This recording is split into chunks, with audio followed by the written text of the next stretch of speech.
physical coordination that we do for students. And we've brought a lot of these over the time I've been here to the teams. And I meet 3 times a month with all of the special ed managers across the district, all the assistant principals and directors and coordinators. We meet together and we talk about a lot of things. So one of the first things that we did, and I talked about this when we did the special ed review, was I brought forward consistent deliberation forms. And that means every time we identify a child now in Concord, no matter if it's Krista McAuliffe or Beaver Meadow or at the high school, we're using the same process, the same form, the same deliberation. So we have consistency. So what it does is make us very accurate about our identification. We're using the same evaluations, we're using the same process, and the same conversations happening in those meetings. One, that's real comfortable for a parent as they grow through the system. And 2, it keeps us accurate on our identifications. So that's in place. This is all part of a whole special ed manual, online manual, that you've seen a few times. I talked about it in Superintendent Murphy's report that we put together. We have an online manual that's available to all of our special educators in the district that has all of these forms in it, all these processes and protocols to stay consistent in our process. That way we know we're regulated on what we're allowing to happen in doing that. There's a request form. Anytime we go outside an item that may have been put forth or budgeted, so anytime there's a special request or a change in a child's program, something happens where we need to add a service, there's a form that each one of our buildings has to fill out and comes to me for direct approval. And I usually talk to Jack and say, I have a request for this. What do you think? Where can we look at money for this? What can I talk about it? I talked to Ellen about grants for something like that. But it's all done systematically so everyone's on the same page and we know those expenditures as they go through. Transportation. Anytime a child's added to transportation, we have a form for that. They have to come through. It has to be approved by me. It goes on to Terry Karate, approved by him before we issue transportation. So there's some regulation in that. We have an EA, Educational Assistant EA, Independence Deliberation Form. So when a parent and a team gets together and says, I think this child may need more support, may need a one-on-one support, we have a deliberation form that walks through, looks at the criteria of independence for that child. What can they do by themselves? What do they need support and help with? And it's a way for us to look at what's the right amount of support to give to a child so it's not too much, but maybe not too little for them to be successful. And that's in place, again, throughout our buildings, and we're trying to be very consistent about when we add services. Again, I meet with the managers weekly to talk to them. We have monthly office meetings amongst all of the coordinators in our district upstairs. That includes the homeless coordinator, out-of-district coordinator, Dawn Cilia, our systems coordinator, Molly, who was our finance person, and Janine Richards, our director of student and staff wellness, Laura Anderson, our nurse care coordinator. We meet monthly, and we all talk about kind of where are we, what's going on in our areas, expenditures as part of all of our things. We continually talk and meet about these things.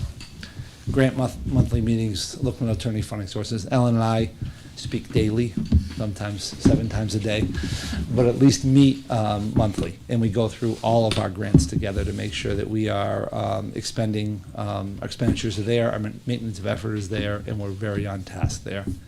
School visitation and team meetings. I go to schools a lot, and that's a goal of mine, is to get out and be with them and be in there and watch what's going in and observe some of the programs and go to meetings with parents who sometimes request it to try to be part of that. Our out protocols, as we call them, out-of-district protocols, foster care protocols, protocols for someone at a parochial school who may request testing or assessment. We have protocols for all of that. What happens if you're contacted? Who do you contact next? What's the process for that to happen next? We've put all those in place over the last year to really make sure that we're clear on that. Same with Medicaid. We just finished a lot of training on Medicaid. We brought in a company to train all of our teachers, and Molly Lannon is our person in finance. She goes out and trains all of our teaching assistants to make sure We're procuring as much back to the district as we can that is legally allowable under Medicaid, and we do that continually, daily. And then I meet monthly with OT speech and school psychologists just to make sure that they're all doing all right, caseloads are good, things are going well, what services they may need, and do some future planning with them. So it's kind of a lot, but that's kind of, I wanted to present this to say, there's a lot in place to try to keep this in a physical, box, if we can, as much as we can, because it's expensive, special education, and we're trying to do our best to control the costs. Quick question. Sure. If we could just go back a couple of slides to the original with the, yes. How does the Education for All Handicapped Children Act differ from IDEA? That is Excuse me. IDEA. Oh, it is the That same. is IDEA. Okay, thank you. Yep, that is. Thank you. It was reauthorized in 2004 also. Got it. Thank you. Yeah.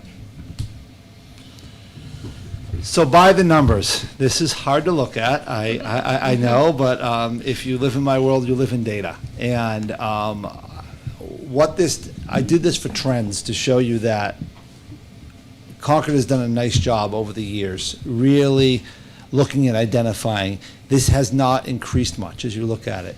And with all the things, think about all the mental health in the world, and all the things we're facing right now and are going on. And if you look at our trends and our numbers right now, they're still pretty consistent over the years. You're not seeing a huge spike or a huge uh-oh in this. It's saying that, as our numbers decline in some places, the percentage is staying the same. So it's just a picture to paint that when you look at even 6th, 7th, and 8th grade, it's pretty spot on, our numbers. They're not fluctuating that much. Let's take a second in questions. Yes. Thank you. I had a chance to look at this just a few moments ago, and I'm noticing a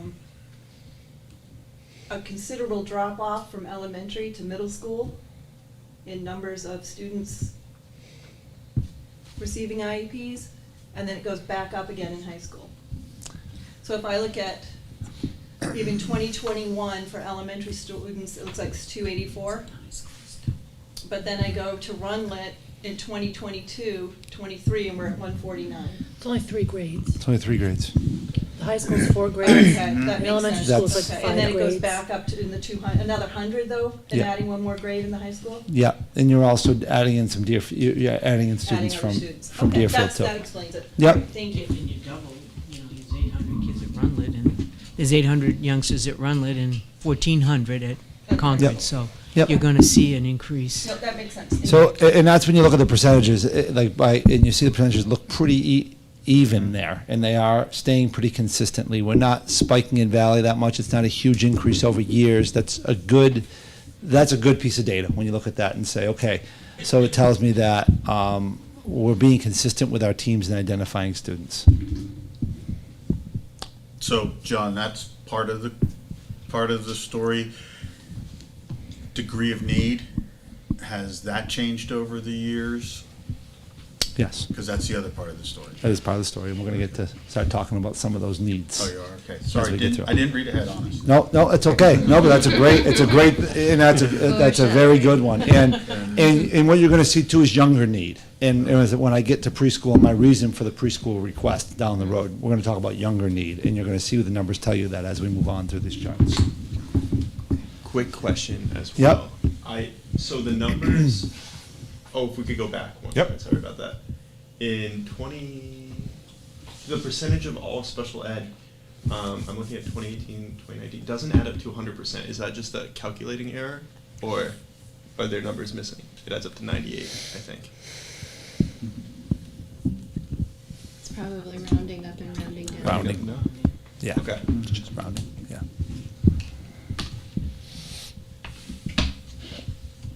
We just need more decimal points. Please, can you put some more numbers in here? So, next thing to talk about here is, so you want to go back one slide Yep, real quick? yep, I just yep, want to absolutely. show the overall number, so. Yep. So you'll see our overall percentage is around 17%. And if you look back, it really has stayed consistent over the last 3 years, which is good to see, in doing that. we're evaluating, and you're gonna see it in the future too, a lot of students. A lot of students are referred, or evaluating but that number is saying that we truly are identifying the students who have this need, who qualify. And we're being very consistent about that, and that's what I wanted to point out in this slide, and it shows that. 645 is where we're sitting right now. Thank you. So, out of district, this isn't, I'd like to be real proud of this and own this, but I came into the game a little bit late, but says that Concord has done a lot of work to include their students and try to keep them home and follow that thing of free and appropriate education in LRE. They've done it because if you look at placed by teams in Concord, there's only 13 out of almost 4,000 students. It's a pretty good number, I think, to look at and say, wow, on that. Are they really expensive, some of these placements? Yes. But we're also facing, you're in Concord, and you have a lot of kids in the court system. You have foster students. That's because of who we are and the services we offer outside of schools and inside of schools for families. You're going to have that, and you're going to see that number. Is the 13 a subset of some of the other numbers, or are they? No, there is 5. Those are the students that are placed by teams right now. We decided it was time for a placement. In an out of district. Yeah. They had a real hard time in our schools, and we have decided ourselves it was time to place. So then, what's the difference between the 35 and the 2? So 2 of them are residentially placed, all right, and that's what's saying. So we have 35 in day placements in the district right now, currently But 35. But 2 that are doesn't include the 13? nope. Okay. So that will add up to the 13. So it's 35 are the total, all right, in day placements. There's 2 total in residential placements, but of that's made up by 13 day placements that the district did, 9 by the courts. That was my question. And If 11, they added yeah. up to Yeah, the they add up to 35. Yeah, keeping your toes. I did this chart backwards. Sorry. And then That's fine. 11 by foster placements. So that's kind of where that does. And you'll see that it's kind of where we are for our placements. It's just it's what it is. Some of those we when it comes to court and foster, we have to just facilitate it. But there's means in place, for that under, they call it section 402, which they talk about. So we pay a part of, a portion of what we would pay for a normal special ed child. And then beyond that, the state picks up those funds for a kid that was court placed.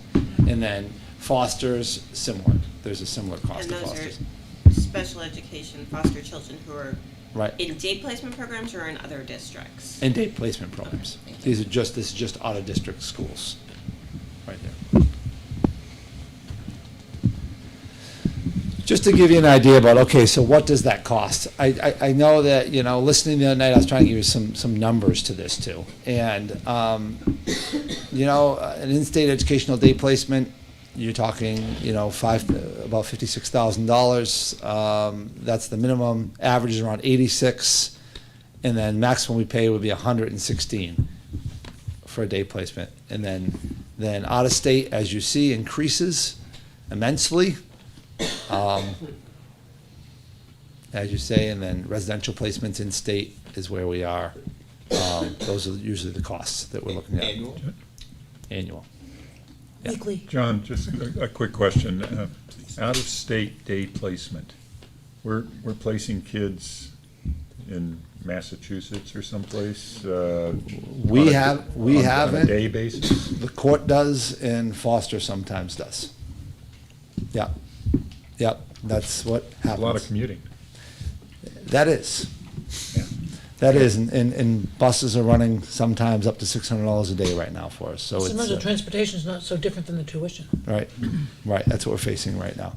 And that's because, quite frankly, there's a lack of programs right now Yeah, for this I understand population the right reason, now. but it's just And it's hard to see. We have We have placements all the way up in Maine for kids that are sometimes to the courts right now. We're seeing things that down in southern Mass, they're reaching far to try to find placements for these students, keep them safe and keep them in a good place, therapeutic place. These numbers are per student. Okay. Correct. Correct. Are the costs of transportation included in these as well, for like the day? This is the tuition. This is a tuition. I had a question about, is the state providing adequacy for these students who are placed out of district, or at charters receiving special education services? Do we get a differentiated aid for? So what happens is, we have a cap. And so it's called, that's our, one of the slides that, Jack put up, the first thing he put up was about, we get back special ed aid. And that's what it is. It used to be called catastrophic aid. They've changed it to special ed aid now. And what it means is it's around $60,000 is what the cap is. So around. I say around because, don't ask me to guess what they'll do this year. It fluctuates. Prorated a lot, yes. Yeah. So it's around. My best guess is it's around is the best way to say, around $60,000. We pay the first 60. We have to keep very good records on this. So we make sure that we are keeping good records around Medicaid, good records around busing, things like this. And then we can submit into the state aid system to get money back to us. So we get basically back anything over $60,000 if we've done it correctly. So just to piggyback off of that line of questioning, you're giving us these costs per student, are we capped at paying 60,000, or do we eat all of this? We pay up to 60, and then after 60, they reimburse us. Okay. But there's no guarantee on that. So from a budgetary point of view, I can't say I'm definitely getting that back, because it fluctuates. So that's kind of what we run into sometimes. Okay. So just to be aware that that's hard, because if I'm spending $230,000 and I have to budget that, but I might only have to pay 60, it's kind of a hard thing to realize. But that's the reality of catastrophic aid. It's not guaranteed right now when I sit here and I'm doing my budget for next year. I have to budget for what I need for the child. And this might be more of a check. Are these students included in our student count for adequacy? I don't know. I'm writing that down. Okay. I don't know off the top of my head or not. Question. I would think they Because we're would, on the but hook for I would think they Right. would be. I would think they would, but yeah, it'd be I'd have to ask Anna to confirm.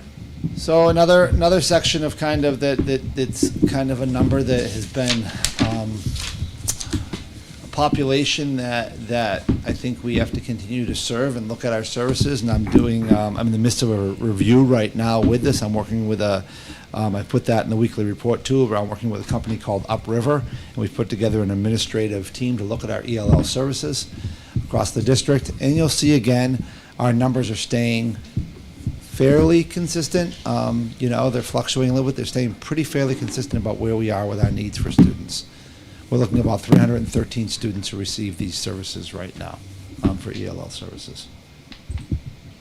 Do our elementary, Runlet, and high school staffs for ELL get to work together so that when the students go to Runlet, they know what kind of programs they've used in elementary, and when they go to the high school, they're aware of what they did in? So one of the things, it's a great question. And why it's a great question is because I've asked the same question. And I think that's why I'm doing that review, as I've talked about with Upriver right now. I've hired a consultant, Dana Garish French, and she's working with a company called Upriver. And we've now met with every building, and we're doing a needs assessment with every building right now to talk about that. We're getting together, and we've bought some software called Elevations. It's ELLvations. It's kind of the way it's spelled. And that's allowing us to have consistent data across the district. It's something we haven't had before. That's recent. We have training coming up on that on the March 17th date. I'm getting the whole team together across the district, and we're working together and doing that. So That's in process right now of kind of a whole review to look at that. I will be before the year coming forward with, to the instructional committee, an entire report on kind of what we think in our future.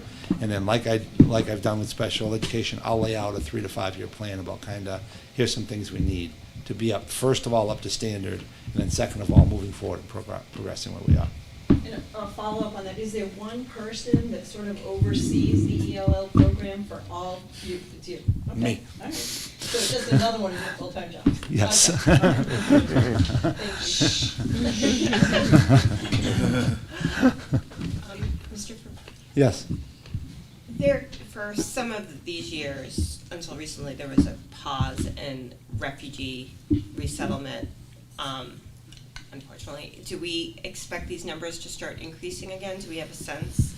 So What what's is happening and if the population being resettled is changing? So- Needs are changing? we have a wonderful person, Kathy Kitchell, who works for Accentria, and she's the one that connects and brings these families to us. And she's at the middle school every day. So I touch base with her monthly, probably to say, what are you hearing?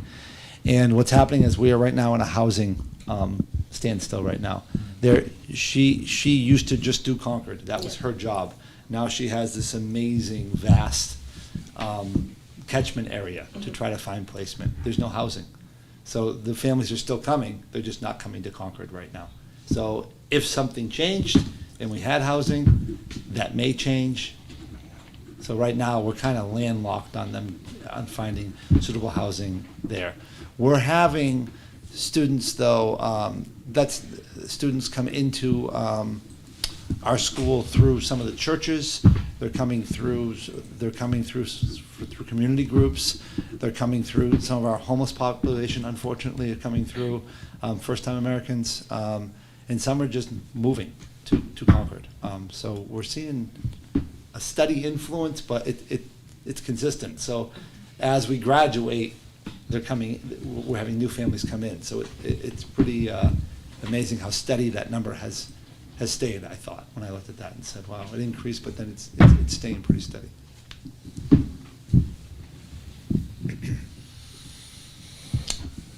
So, homeless. I touched upon this. Another thing, Stacy Lazard, we were able to hire through a grant to help coordinate some of our homeless efforts across the district, and we have an identified liaison in each building. So we've done a lot. This number, it's 100, and every day we're identifying, and I think that we've got better about identifying the right students. She's done training, and we're learning about families that are experiencing homeless. We're about 100 students right now, as you see on that. John, I'm just trying to understand what the deemed homeless percentage is. It's the same number as the actual number of kids, and it doesn't seem to, I just don't understand what's going on in that column.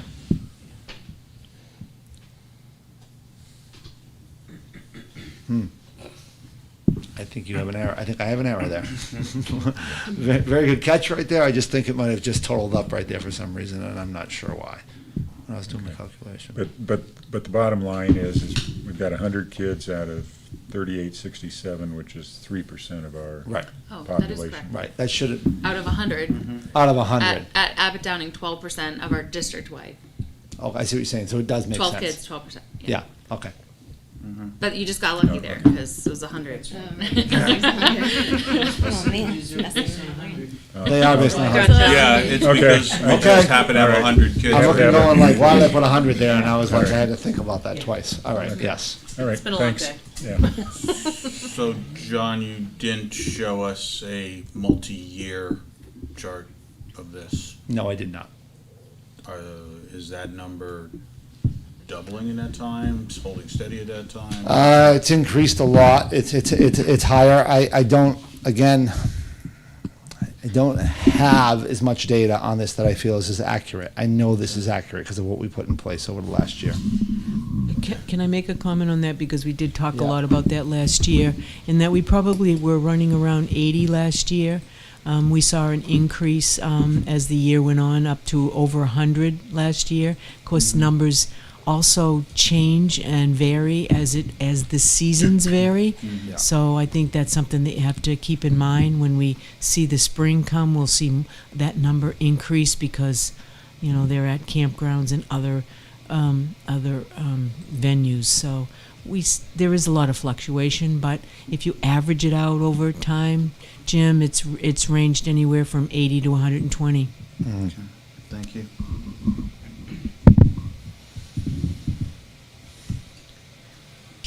So, I talked about increases in things that concern me.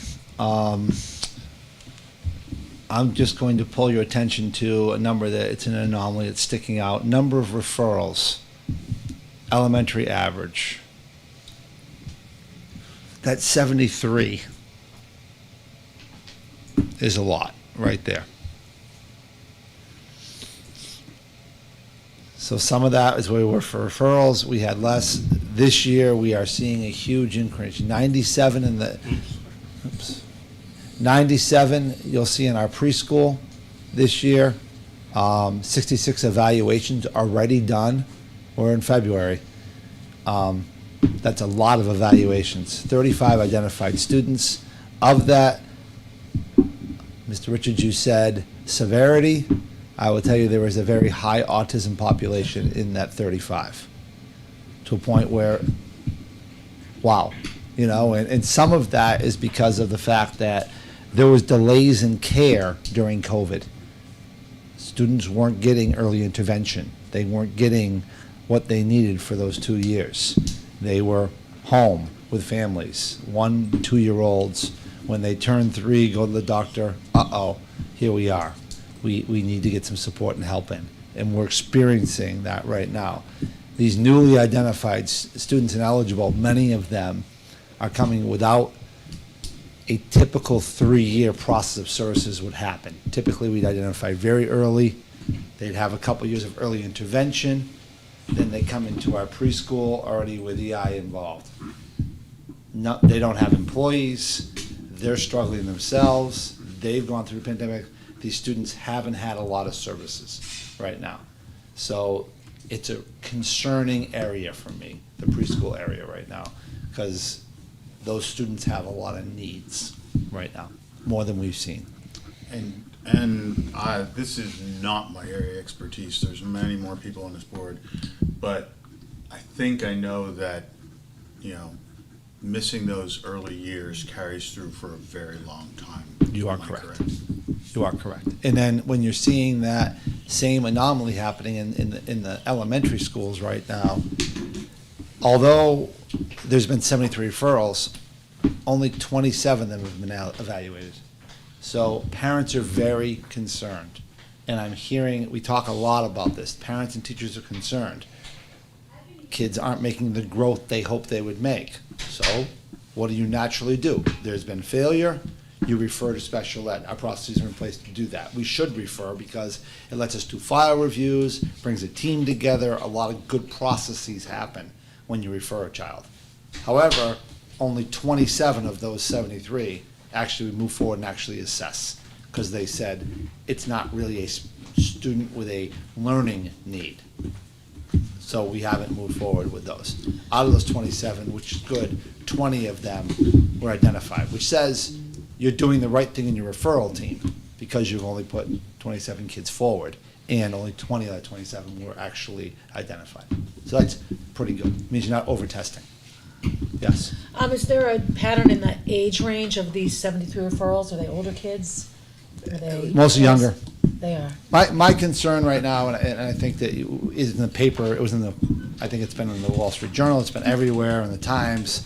They've talked about the need for early intervention right now. And we're seeing, this is the majority of That they this missed is out. third grade, 3-year-old. Well, that's why I asked That's if our it was hardest a, population we're like a seeing right little now. bit higher, because we have all of those kids that had no kindergarten and no Right. first grade. First, second, third. So now you got these second, third, fourth graders that missed out on that as well. And our fifth graders in reading. I think that, look at, when you miss your formative years from second, third, and fourth Yeah, grade, yeah. it's gonna affect you in your ability to really maintain and move from, move from a skill-based to actually learning to read independently. Right. We're seeing some struggles there. So the 40-plus referrals that did not take the next steps to evaluation and identification.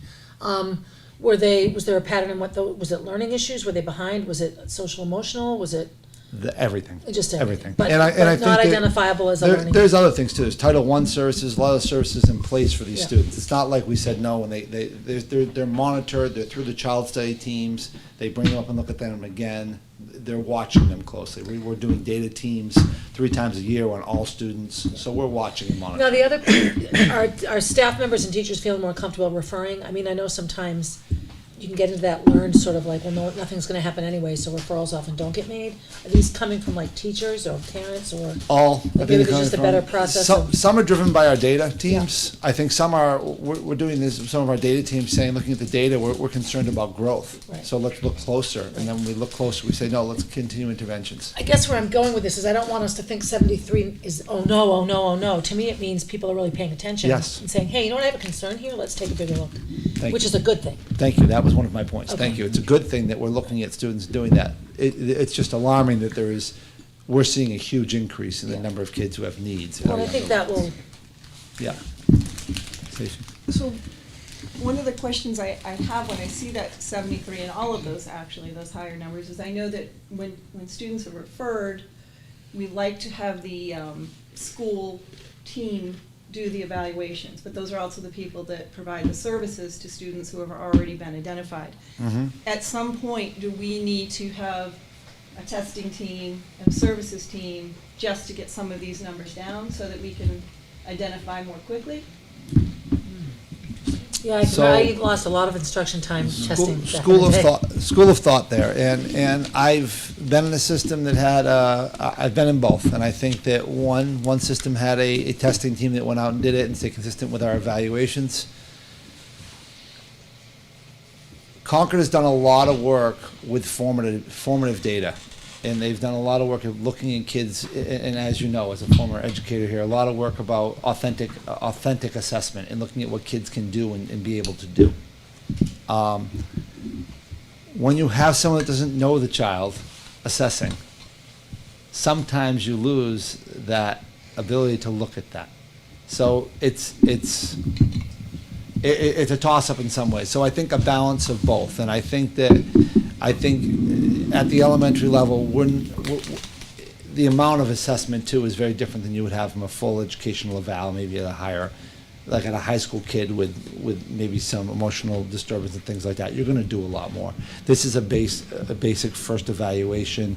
You're probably going to get a cognitive score. You're going to get an academic score, and you're probably going to look at, depending on what else you're looking at, you're going to do your hearing and your vision. You do a basic evaluation at first to see where the child So is. that's where I'm wondering if we could reduce some of those numbers just by, for a short term, bringing in some testers so that our services teams can really focus on providing services to our students that have been identified as needing it. And then, I don't know, but I'm just thinking that's something to consider perhaps. Mhm. And I'll show some OT numbers later, and you'll see why the request for the OT. I think you're on the same page with me, and we can do that, but that'd be an increase in contracted services. I don't currently have that budgeted to do that. Okay. So, John, the current thinking then is that, excuse me, we lost some kiddos during these COVID years that we just experienced. Is it safe to say that there's a likelihood that the number of referrals will drop once we move this sort of bubble of youngsters through, providing and hoping that we don't run into another situation like we've had? I think if one of the things in our strategic plan is to look at universal preschool, and I think that what I think we needed before COVID, we need now is more early intervention for students, more opportunities for kids to come to school earlier. There's not. I don't know. It's a good question. I hope so. I can be hopeful that once we're back in routine for students, and we do some of this work of routine and solid education and good assessment, that we do get there with our kids, and our next generation coming in has a stronger skill base in doing that. But we're facing such a lack of good daycare out there right now, and a lack of good systems in place that are helping students pre coming to school, and issues with after school programs and everything we're seeing right now, that high poverty rates. I don't know. I don't know if our scope is changing a little bit, and that's what I just know, really more towards early intervention. I think that's where we need to go. And just one other. Sure. I don't know where the number of evaluations are for 21, 22, 22, 23 in the middle school column. Were there no evaluations after those 24 and 27? 17. I think it all got. Oh, it got clustered. smushed. Oh, Yeah. look at that. What's that? Should be 17, 16. 17, 16. That's my. Oh, I see they got My, squished over. Got smushed my over. technical advisor here smushed those ones. That's why to my left. You know. Sorry to bring that I up. meant to ask you about that, but oops, I didn't. Yeah. Thank you. for Answer, catching no, that. answers my question. That's great. Thank you. A cut and paste technical difficulty? Yeah. Right. Tom, there's a pretty significant preschool grant, a developmental planning grant that's just been released, and we're looking at it, and we're looking at the criteria, but we know that there's a significant lack of early childhood programs for those youngsters, and they're not attending. The private schools can't afford it.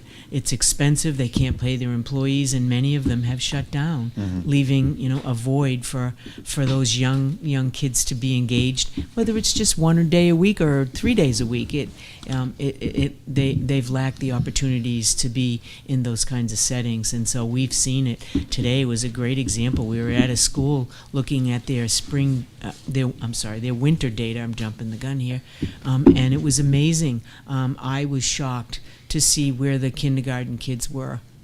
I was shocked. I anticipated that they'd be much further along, and it's just taking longer to get those real young kids back up to speed where they belong. Does our district still host that program for really young kids and their moms or dads? Family Center. Yes. Is it Family Time? Is that the name of it? Family Center. Yes. Family Center. Yes, we Family do. Center. Yeah, we do. We do. Laurie Hart is our early childhood coordinator. She does Family Center. She does home visits. She does amazing work in the Because the that city. seemed to really produce some great It does. results It as does. well. And I think that's why we know the scope of the problem so well, because of the work that Laurie and her team does. She's out there in the community and doing this work with families. We actually just were asked to present. We presented for the Principals Association about the work that Laurie does last week. Laurie and I presented, so it was it's really something that is very positive about that work, that we get out and get to families when kids are young and try to help and support them. The high school, another just to bring it up, you're seeing really that's mental health and the need for students with mental health. That number of those 34, I would tell you the majority of them really are for kids that are just experiencing some difficult regulation times right now and where they are. And again, you'll see though, only 7 when we go through that assessment and have Dr. Margie Baraska at the high school, who does a very thorough job. We only really have 7 students who are identifiable at the end of this process. So it's. Can I jump in But again? with that, we get a lot of supports along the way. We have connections with Riverbend. We have connections with some other agencies that are helping us with those students. There's a large grant, Systems of Care grant, that's been released, and we're working with Riverbend, in collaboration with Riverbend, to write the grant, and that will provide actual clinicians in our building. They work for Riverbend, but they will be providing services in our building. So they're working out all the details now and putting the grant together for submission, but we have our fingers crossed because they'd really like to partner with us on this. So, And we would like to have. yeah, and one of the nice things that just happened is Chief Osgood asked if the principal of the high school could be on their board of directors. For the first time, they'll have an educator, so Dr. Herbert's going to be on their board starting in the fall, and I think that will be another great segue and for our voice to be heard at Riverbend. So, good things. The other piece to think about here, it's easy to look at, okay, we had this big number of referrals, but oh, thank goodness, only 7 are eligible for services, which means that's gonna save us money. Well, no, the 28 people don't disappear. So for people not super familiar with special ed, if you're eligible for a special ed diagnosis, New Hampshire does it by what's wrong with you or what's inhibiting your ability to learn. Some states do it by how much time do you need help to succeed in the classroom. Massachusetts does it that way. So here's 2 ways of looking at students. Do you have an identifiable issue? Yes or no? Which if yes, then we have a legal obligation to that student. Or do you need 2 hours a day of extra help to make it?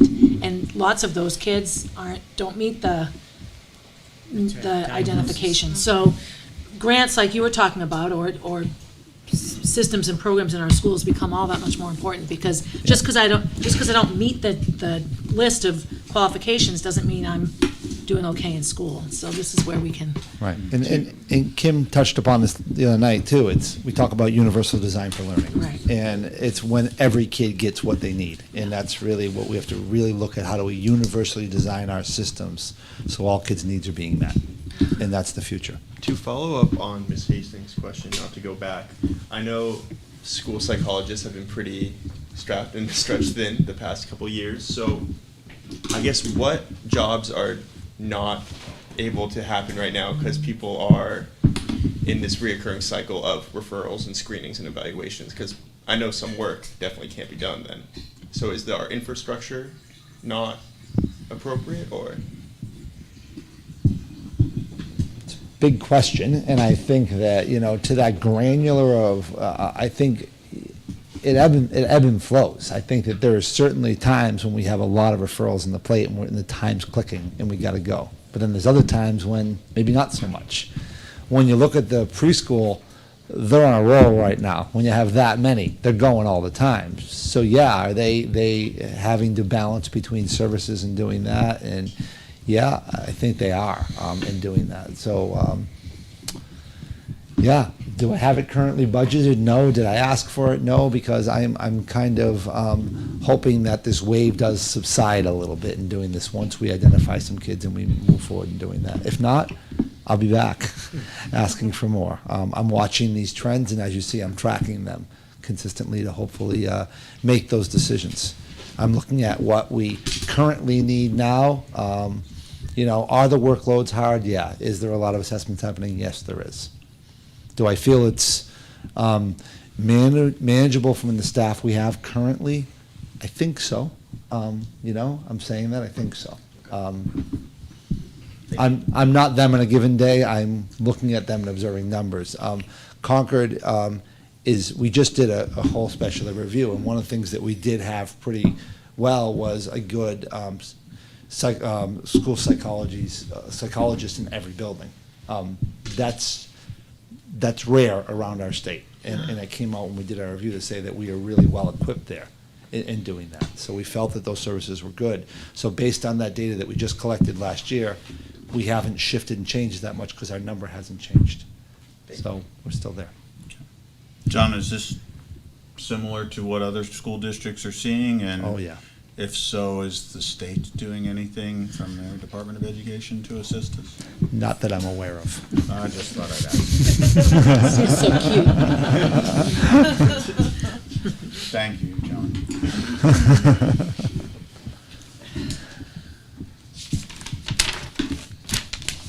All right.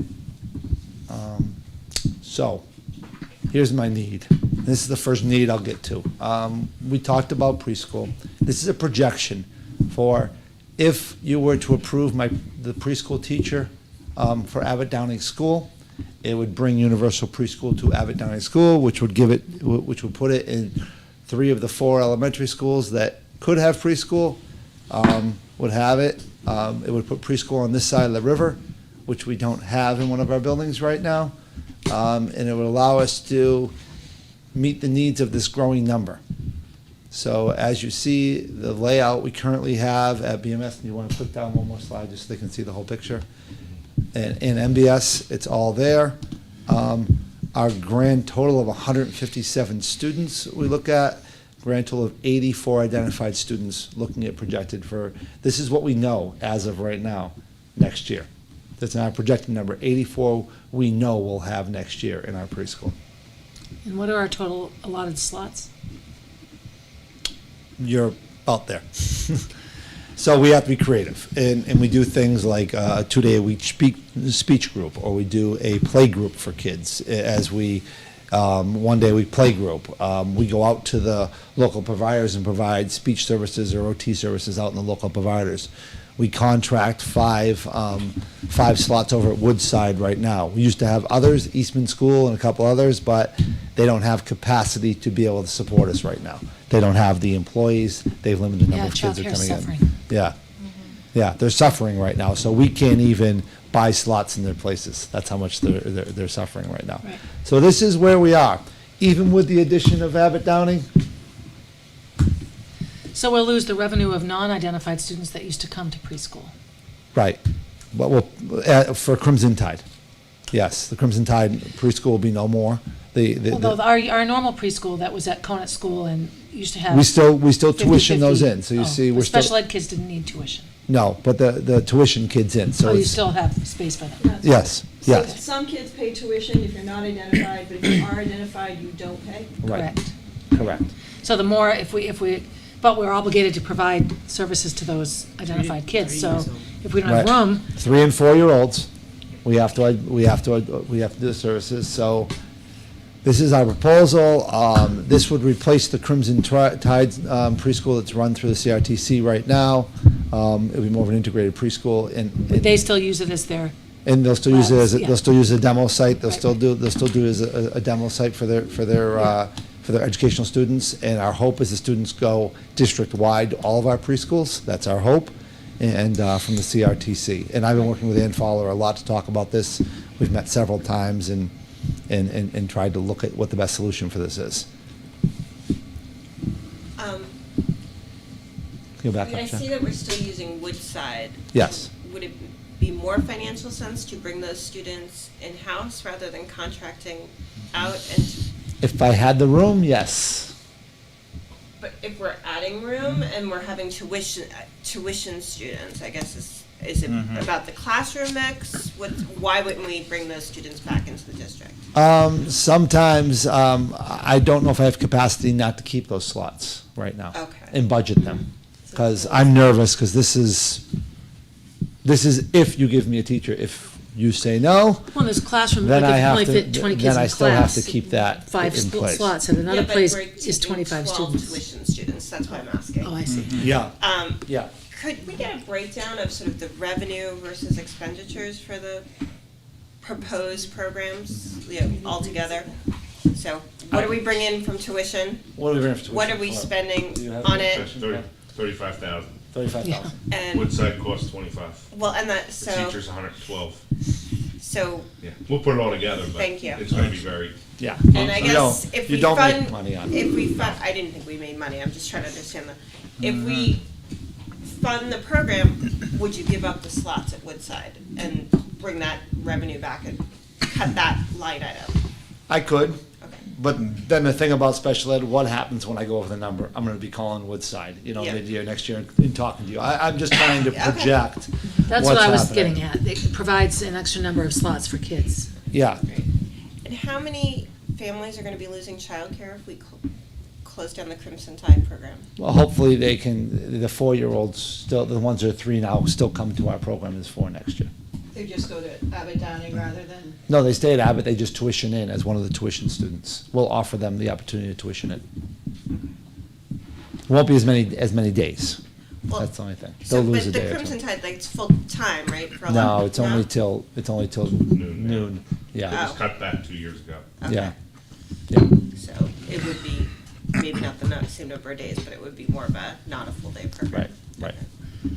Yeah, we would offer them definitely right away, and that's why we kind of wanted to do this now, to make sure that we're putting it out there, see if we can do it, we have time to tell those families if they have to find something else for care. And again, it's only the 3-year-olds that are in the program, which is only now about 6 kids. So, John, technical thing, Beaver Meadow is on this side of the river too. Yeah, I was thinking the same thing. Yeah, just a Gotta know little, my geography a little more, sorry. little detail with regards to that one. This part of town, how about that? Is that- Yeah. that- You know, Southern, this side. And of the river. then if this can happen in this budget, at some point, we look at our preschool grant, we might be looking at, Crystal McCall's down the road very shortly, if we get some grant money, more grant money We'll in. put them on the roof. Yeah. Small. State House, maybe? Legislative Yeah. Office Building? Right? What? Friends, let's work on that. We have a reduction in staff. So I So have there's- a classroom, so if you'd like to consider it for next year, I'd certainly be open to And that. and we don't need to discuss this right now, but we can always revisit the configuration of the middle school, 6 to 8 and 5 to 8. Oh, God. No. All right, I see you. I'm willing to have that conversation. Different, that is a different night conversation. And then, John, you just said, at some point you used the term universal preschool, but this isn't universal preschool because not everybody in our.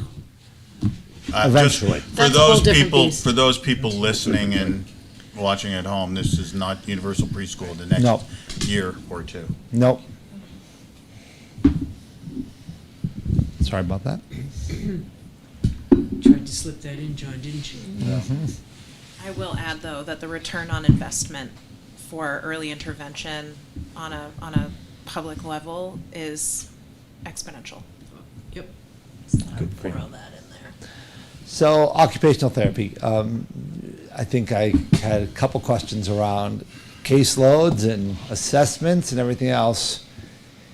This is what we currently look like right now. This is this year. And those are our 7 people. Those are the caseloads. You see some fluctuation in numbers a little bit, but that has to do sometimes with level of severity and balance of load of caseloads. But we meet monthly, we meet once a year, we have a big meeting and talk about distribution of what happens. Based on these numbers, 2 years ago, we put a position into ESSER to kind of bring these down out of the clouds, as they were in the 70s in some points, very high, and we had all these assessments, and on top of this workload, there was a lot of that. So we've been funding it through ESSER for 2 years, and this year I'm requesting that occupational therapy goes into the budget and we maintain these caseloads. Can I ask, I'm sorry, No, I that's didn't fine, no. realize. So this represents occupational therapist 1, occupational therapist 2. Why does the 7th person have a significantly larger workload or caseload? I mean, maybe OT2 has larger, but 72 cases? How is that distributed amongst these folks in an equitable way? Are these all full-time? Yes. Yes, some of them are just one-offs, like they might get one a week or one every 2 weeks, things like that. So although the numbers don't tell the story of number of service hours. So Okay, we go yeah. deeper than this to look at, this is caseload, these kids are managing kids in the caseload, but some of them are, a lot of that last column with OT7, a lot of that is just that they are building to building doing a lot of one-time therapies with Okay. kids. So it's All right. not, they don't manage all their paperwork and all that. They just jump in and provide a service. Right. Okay. Whereas the person at Abbott Downing might also be involved in the Yeah. special ed team in that building. Yeah. Yep, Okay. So there's like a a balance. school, yeah. Okay. And how many of these OTs are funded by ESSER right now? Just one. And my memory from our first presentation is if we can't bill Medicaid for these services if it's federally funded. Correct. Correct. And so is part of the $300,000 projected increase in Medicaid revenue from this, moving this position? It's part of it, yes, yes. Also, the other part of that would be, Laura Anderson, our healthcare coordinator, who is able to meet with Medicaid teams, set everyone up, sign off on the orders, do it all correctly from the get-go. So between the two of them, it is making a huge difference in what we're projected to do. OTs will play a huge role in our young autism population. Yes, They're a huge piece of that early intervention. yes. So I could ask for 2, but I'm asking for 1. That's what these numbers show. What would be a normal, or an adequate You're about there. caseload? You're about there, 60-50, it's typically for an OT. You know, Okay. it's not, not unreasonable, we're about there. The 40s are really where you want to be. I'm not, I think they're okay, because when I meet with them, I know they're busy. It's more of a lot of assessments, as you said. So, you know, we can talk about that down the road too. Hopefully 72 isn't, OT7 isn't doing too many evaluations. No, that's not, that's more of just Check in. yep, checking in, you know, that's why you see that. Those are lighter, those are, every service is important, but those are services that are more maintenance of some kids and helping kids progress, and sometimes they're, you know, a group, like a group meeting with like the OT, they'll sometimes co-treat, some of those are co-treatments, things like that, with the speech path and the PT. Some of our more multi-disabled students, they'll do a co-treatment. Okay.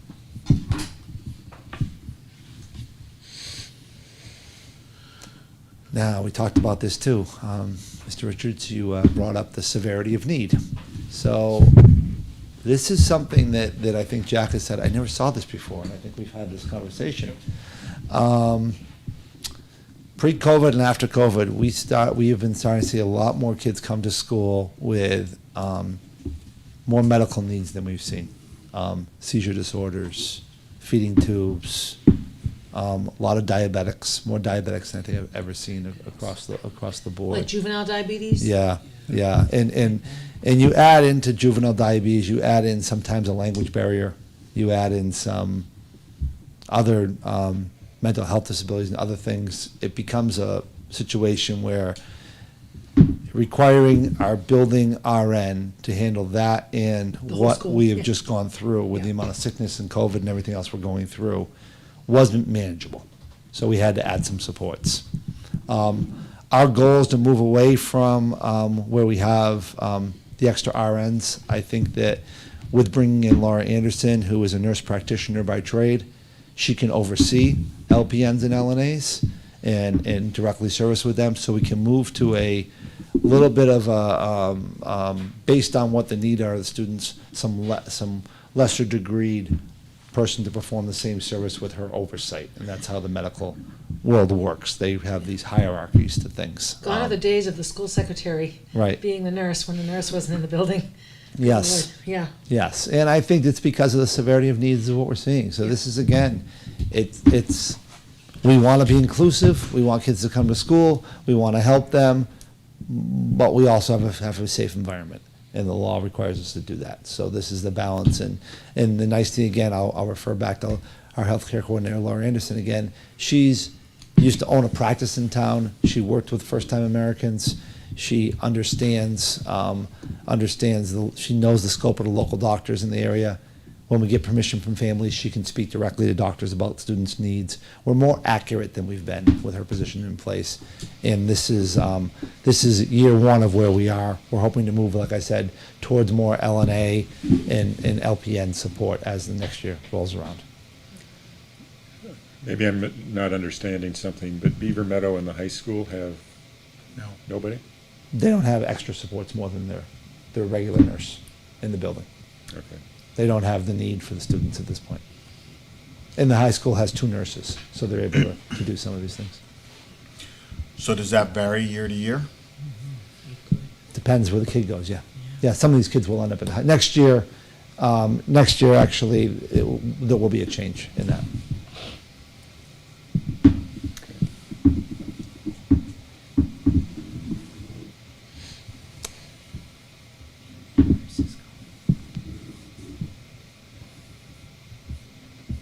So again, contracted services, why do we contract out? Physical therapies, additional providers are contracted for specialized disabilities.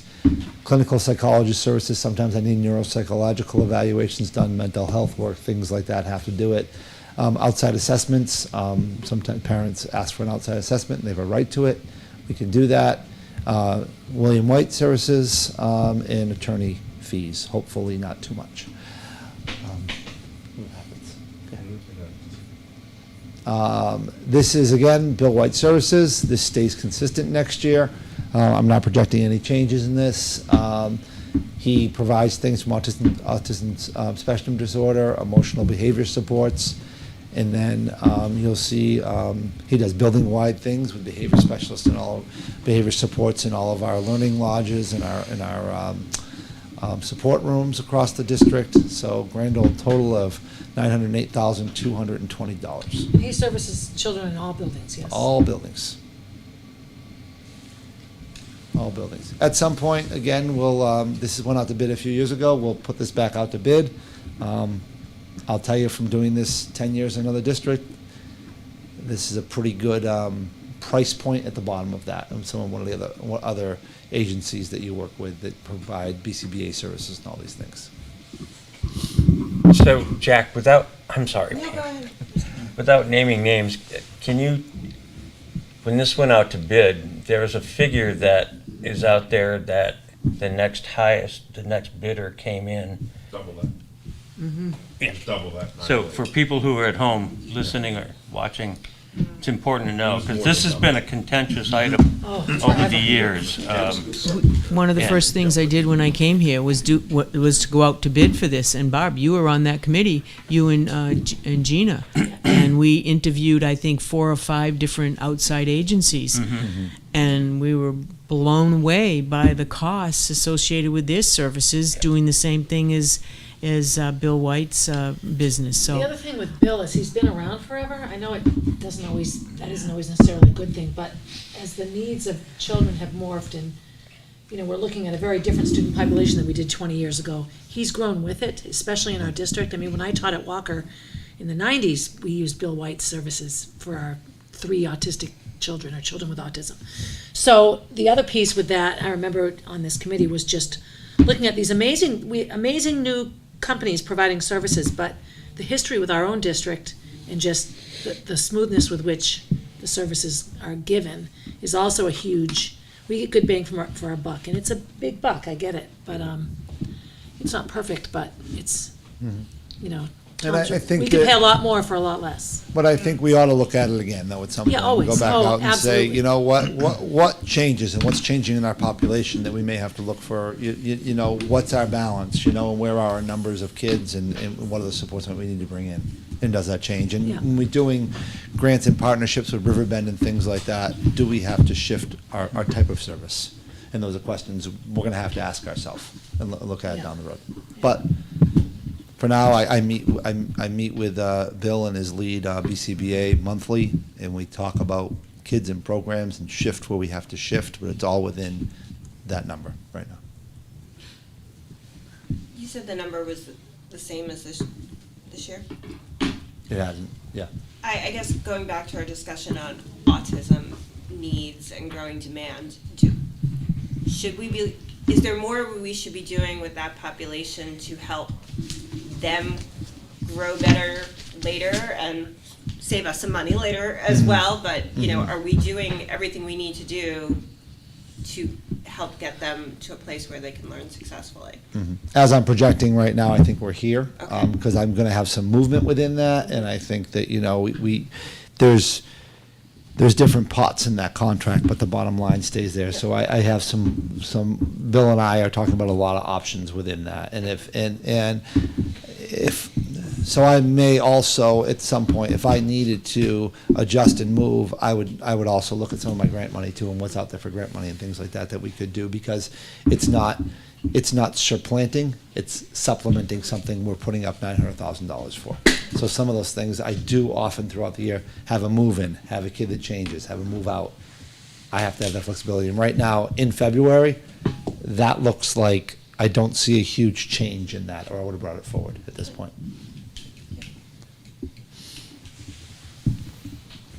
Good? I think that's it. Thank you. Thank you very much. Very good. Questions? What do you do with all your free time? Look at the data. Sleep. Ellen, did you want to talk at all about? Yeah, my slide didn't. I added that side in, but you used a Didn't different show. link. So, Oh, sorry. would you like to see the current allocations for student services all in one? Just to give you some money. Just to Yes. see. I can't. You can project, can't I you? can't predict. Yeah, I can't predict what next year will be, but it could be really helpful just to see it all laid out in one. Can you post? I think so. We just The came off the other. last time I had issues. If not, I can. So you dash. There you go.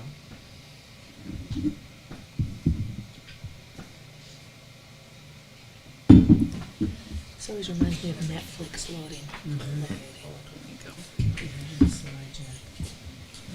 All right, so let me just make this a little bit bigger for you.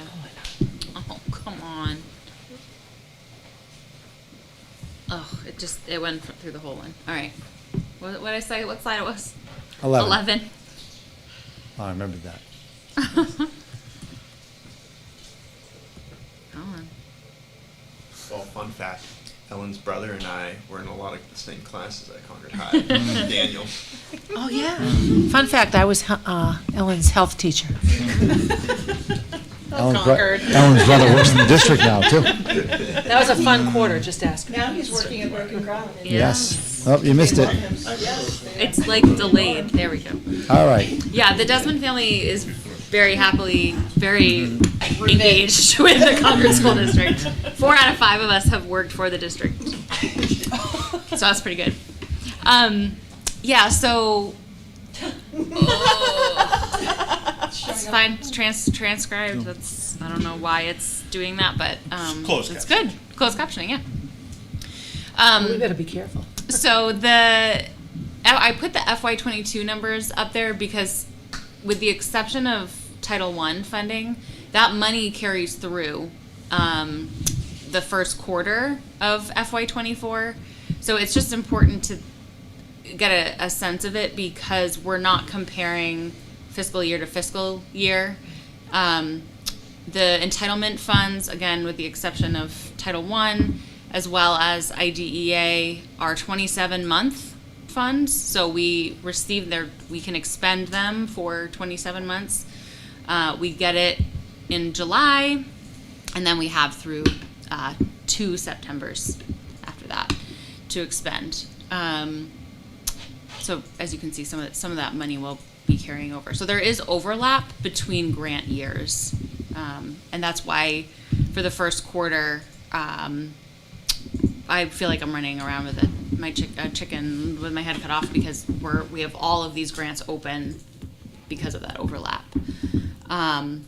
So I think the big thing to note is the funds that expire in 2024.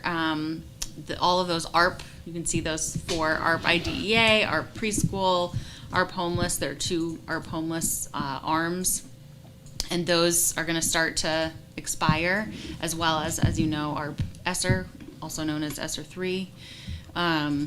We do have funding coming in for McKinney-Vento. This year was the first of 3 years.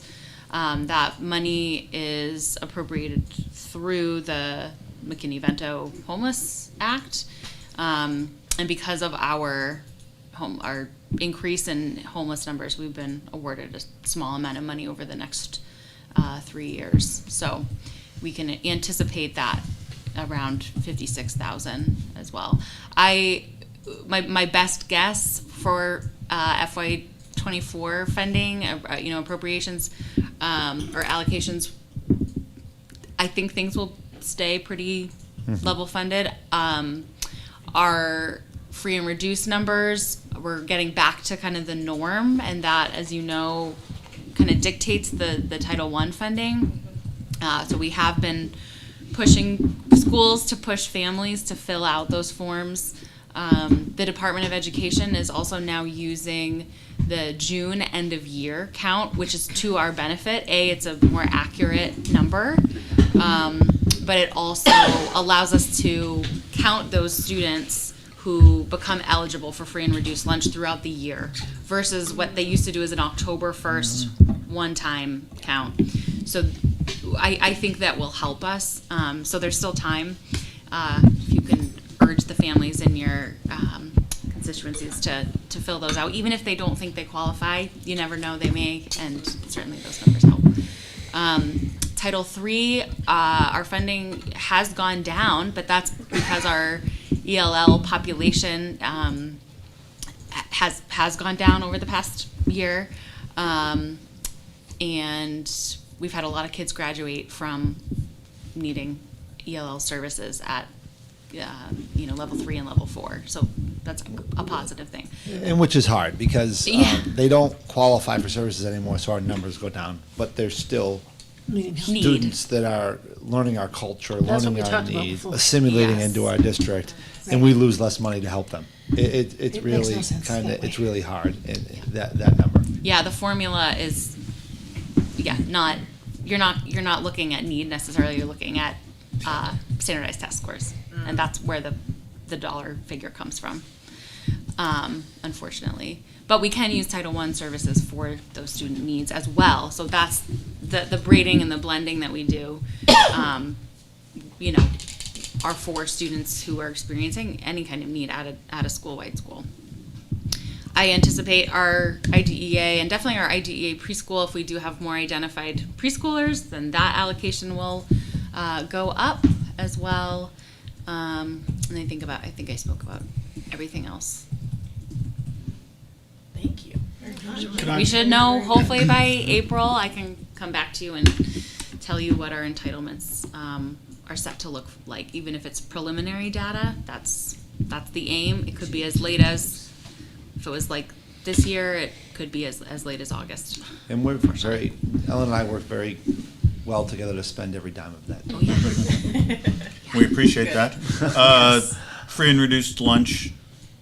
It's are online. They're Yep. online. I know that. Absolutely. How are we doing Families can- this year versus 3 We're- years ago? I guess is the only way you could compare it. Yeah. Yeah. And kind of thinking as what's your feel? And I know it's very difficult to quantify this and to Yeah. measure that, but are we getting those forms, those applications Based on in? from- Are we getting that message out? Yeah, what Donna Reynolds, our director of food nutrition services, has shared is that I think we're in pretty good shape. Of course, if there have been changes in the family, the household makeup or job changes and things like that, I would urge families to still just fill out the paperwork. I understand that it is may feel a little invasive to reveal income information and things like that, but it really does, constitute dollar figures. But Their information's not out there where other people or Correct. neighbors would ever see. It is confidential, and it makes a huge difference with regards to money that we bring Absolutely. into the school district to help their kids in school. Correct. absolutely, Not just the lunch program. Correct. It has impact all across yes. programs. The tagline for Free and Reduce is "It's more than a meal," because it really is. It's provides tutoring services for students. So it's a unfortunate proxy, but it's the proxy that the federal government uses. So we want to make the most of it. I mean, specifically in New Hampshire, because we don't know people's incomes. So the only way that we can gauge people experiencing poverty is if they apply for this, if they self-report, which means we're going to lose folks anyway, especially as kiddos get older. So anybody that's listening, you can reach out to our legislators. There's a bill that would link free and reduced lunch to qualifying for Medicaid. So that would eliminate the need for families to fill out, and would be easier to catch kids, because it's a lot of agency time. Extra paperwork is work. So that would be a real improvement in the way that we capture kiddos who need those services. And just having to report that one and done, Ugh. all those services lumped into. So much easier for everyone. Thank you. Thank you.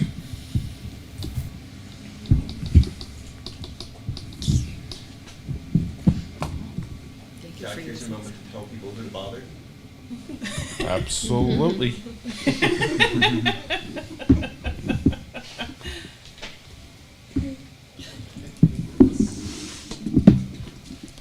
So, I'll bring bring that up real quick. So while Ellen was speaking, I did take that slide and retroed it into your presentation. So there it is, cleaned up. And we'll post that, okay? And then I put that right before the work session schedule. Remember, this has been revised. This Wednesday is an open session, which we can have a discussion about. The 6th will be a short on technology to at least give you an idea of what's in the budget for the purposes of posting a budget. And as we said, if there's more you want to know about technology, we would do that on the 13th, that open session. On the 8th, we will talk about transportation, food service. We will talk about where the free and reduced are, where the meal counts are, and how the program is running.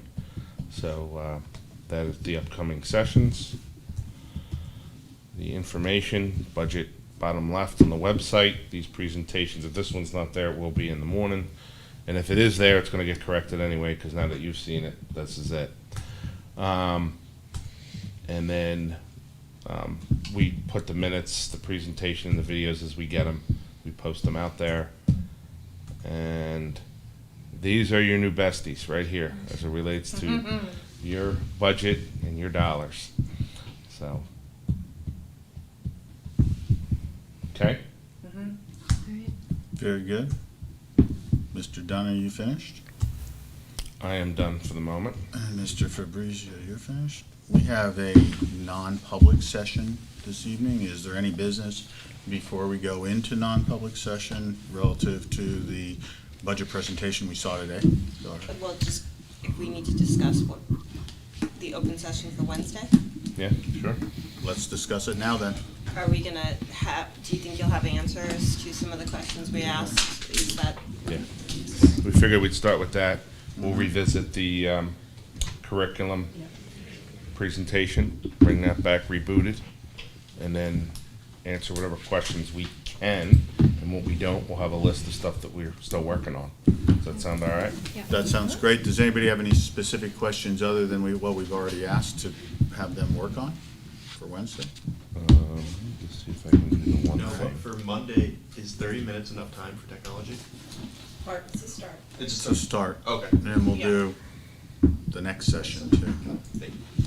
But if you have any questions that as you review the budget, which is in our packets and our folders right now, Yeah. if you have any questions specific for Wednesday, please just email those to either Superintendent Murphy or the business administrator, Mr. Dunn. One other thing I will ask you, we posted, well, we haven't posted yet. We have it on here as 5:30. Would you rather technology be at 5? But I know that may be a little difficult for some folks. Or do you want just that half hour session? Starting at 5 as opposed to 5:30 on Wednesday, on this Wednesday? No, it'd be No, the on following. 6th, following the break. Monday, right? Yes. That's the Prior Monday, to the public board meeting. which Yep. is the prior to our regular board meeting. Right. I'm in favor of keeping it to a half hour. I don't know. if We'll do a anybody crash else course in is. technology and And resume then on we the have 13th. another No, we have open another session. You're session. fine. Yeah. Okay, we'll So- do 5:30.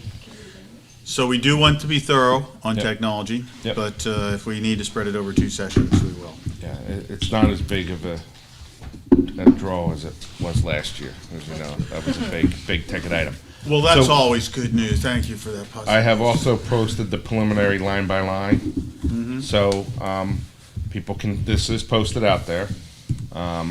You can go and you can click on the little corner and it will send a budget, it will open up your email and send an FY24 budget question. It sends it to all of us, so anybody that clicks the little question in the corner, it will do that.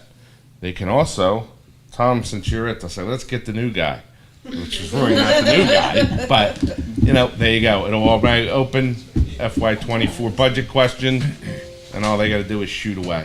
So they can email any of you, and it has all the line by lines, so you can see all the The nitty line by gritty. line, nitty gritty, and we'll be adding more to it as we work through the process, so.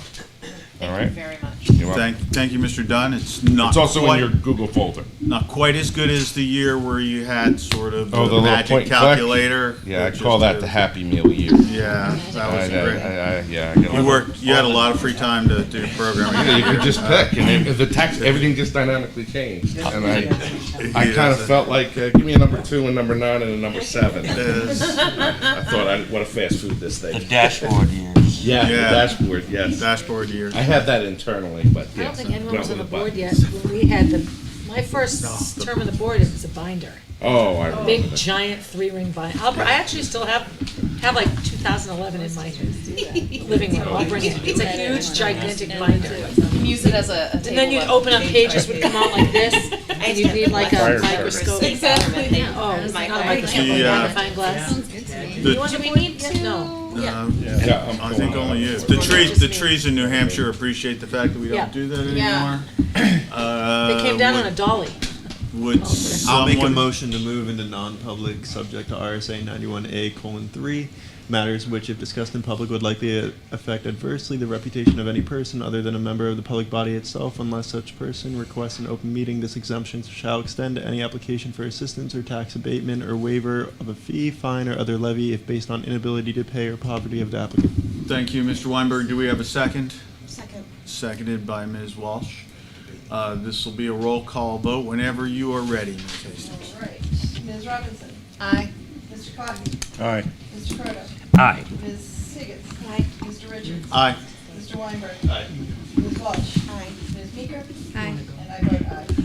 So we will go into non-public session. After that, we will stop transmitting at this point because after that, I anticipate that the only thing that will happen will be adjourned. There'll be no further business done. So with that, we are now in non-public session. Thank you, everyone.